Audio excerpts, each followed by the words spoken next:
Good morning. Good Thursday morning from inside8.com. We are here in Las Vegas and we're talking in February about relationships. That's what's been on the blog this month and Facebook Live. So I wanted to talk today about communication.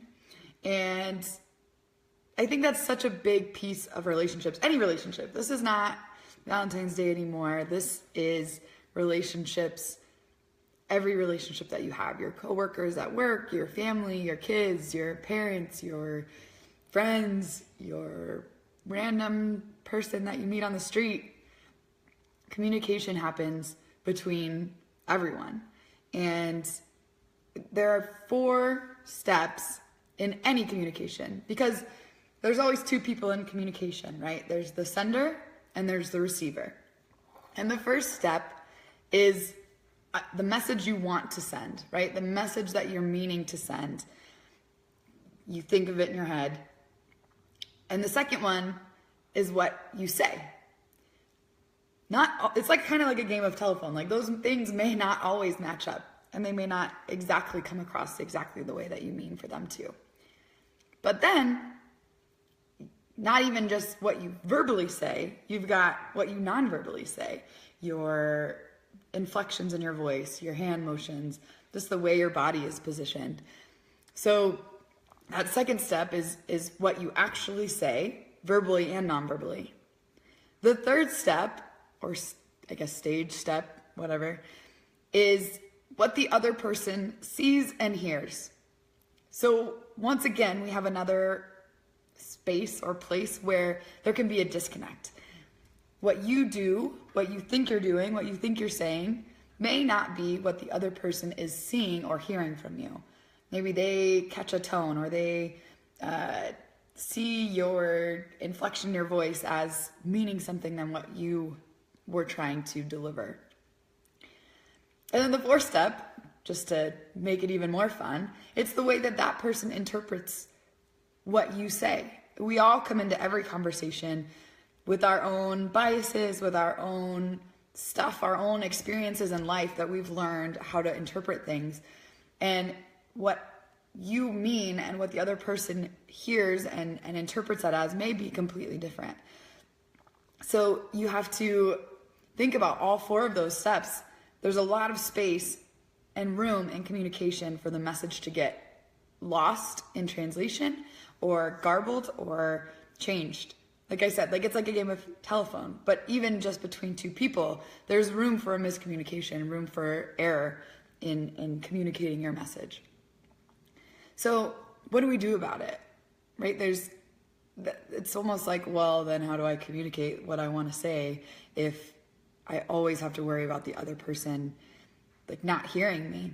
And I think there's 2 really big pieces of improving communication. And I think they come from those 2 pieces of any communication has at least 2 pieces, the sender and the receiver. And the first piece is understanding yourself as the sender. Who are you?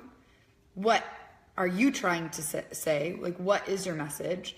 And what is the most important piece of that message that you really want that person to hear? A huge part of that is to slow down. We tend to, we have it set in our head. This is what we want to say. Sometimes we practice that a lot before we actually say it.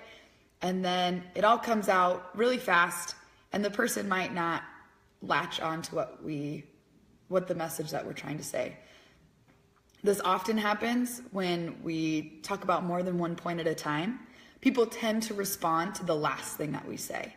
So when you ask a question, and if it has 2 parts, the person is usually going to pick the second thing that you said, the last option, and they'll probably respond to the last option. You might notice that in text message conversations. If you say 3 things in a row, the person always responds from the bottom up. People tend to respond to the last thing that was said. The second part that you can do in terms of understanding yourself is helping yourself slow down and checking for understanding. So one thing my dad taught me is always say, let me check for understanding. It sounds kind of like a weird phrase, but it's awesome. It works so well when you're trying to get a message across at work or with a friend. Let me check for understanding. This is what I'm hearing. is this what you're trying to say to me? Or this is what I'm, this is the message. This is the summary of what I'm trying to get across. And really coming to a compromise or a mutual understanding at the end of a conversation. Sorry, I'm just kind of reading my notes, making sure I've got everything in terms of figuring out you. Because, Insight8.com is all about like figuring out yourself and figuring out your own motivations. So understanding where you're coming from, like where's your home base, makes it a little bit easier to understand where are you going, right? Like what is the message I'm trying to send? What am I trying to convey and why? Because I know where my kind of home base is. The second piece, the receiver piece of communication, is trying to understand the person that you're trying to communicate to. The more you can do to understand that person, the better off you're going to be. And understanding what motivates them, where are they coming from, what experiences are they entering this communication in, like what are they bringing into this conversation without even, you're just asking for somebody to deliver the milk and they, are totally overwhelmed because everyone keeps asking them for something and you're just the straw that breaks the camel's back. So understanding as much as you can about the person that you're communicating with is going to really help you out and help both of you find mutual ground to really compromise on. I think that's something I talked about last week, talking about, my now fiance and I, in terms of finding mutual ground in communication. The more I understand about him, the easier it is for both of us to, communicate and to find mutual ground. And I think that happens across the board. The more you know about someone, the easier it is for you to get your message across. And the more they know about you and the more you know about you, the easier it is for that message to come across the way you mean for it to come across and not be lost in translation. I think that is all I've got on communication today. It's such a huge topic, I could talk about it for hours.